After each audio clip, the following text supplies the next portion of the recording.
year to date, I have paid off $36,000 in debt.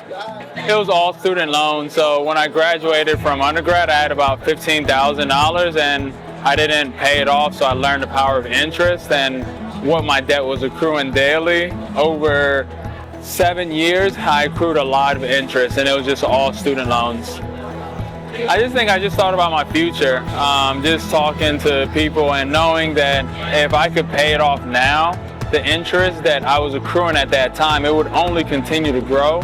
And I knew that there were no financial investments that I could find that would grow as quickly as the debt that I had that was accumulating. And so once I just learned how to measure the debt that I had, and that it would continue to grow astronomically over time, quicker than actual investments that I had, I decided it was just time to cut it, and it was time to get really serious. And I knew I had the income and the savings to do it. Learn about your debt. Learn how much interest you have. Learn how many loan items you have, whether it's student loans. Learn what the per diem, the daily amount that your debt is accruing, because that makes it real to you. If you're accruing $6 to $8 a day in debt and you're buying meals $8, $12 and you're not paying at least on the principal, find out what the principal is, find out how much interest is growing, and truly understand that. That'd be my starting point, is just understanding how those things are structured. What motivated me to begin sharing were friends and family. A good friend of mine that I advised, he was like, Kofi, you understand all of this. Who are you not to help people? I was at a Playing with Fire documentary where this African-American woman stood up and she said, I don't know enough people in this space that look like me to help me. And in that moment, somebody gave me a nudge to say, hey, it's time to launch 400 Pound. I'd already had the website, I had the domain, I just wasn't doing it.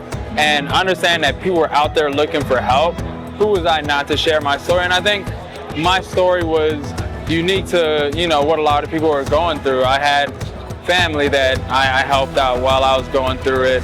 Stories have power, and vulnerability and transparency is where people truly start to connect. And I took that very serious, and I just wanted to help people. If it was speaking engagements, if it was talking to younger students, if I could just teach people how to manage money in a very simple way that I did it, hopefully it'll stop the compounding interest of debt that is what it is today. Of 39% of Americans don't have $400 to cover an emergency. So macro, to date, I've helped people pay off $35,000 in debt, saved up to $16,000 in debt and $4,000 in giving. On a micro, it's working with people and saying, Kofi, everybody says, oh, just get a budget, download a budget online. And it's like, where do you go to get a budget online? Like, how do you start this? How do you know what line item that you're spending? And so to me, just working with somebody one-on-one, when they said, Kofi, I had this written down in my journal, January 2019, get a budget, and I needed help doing it, I knew that there were people that just needed help getting started.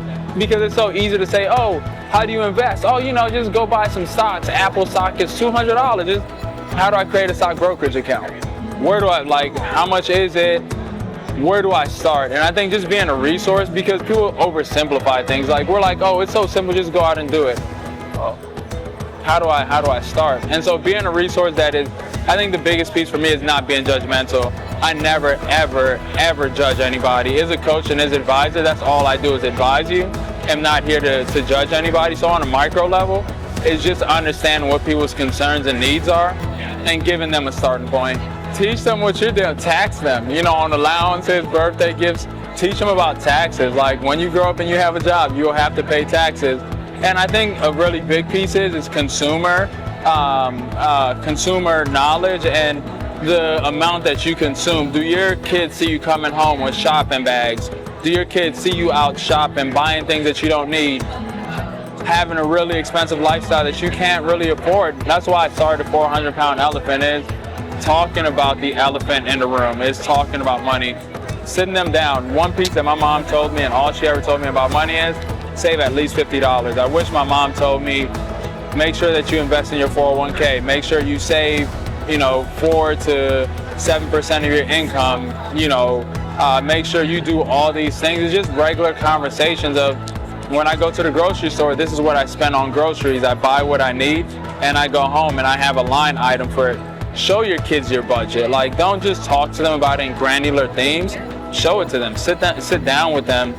Talk to them as you're at the grocery store, and maybe introduce them to a CPA. Our purview of debt and our purview of money is so granular, but just open up a savings account for them. That is so big. Like, number of parents that don't have savings accounts for kids is so big. When they start working, get them a Roth IRA, because at 16, as long as you have some type of income from a paycheck, you can start putting money towards a Roth IRA.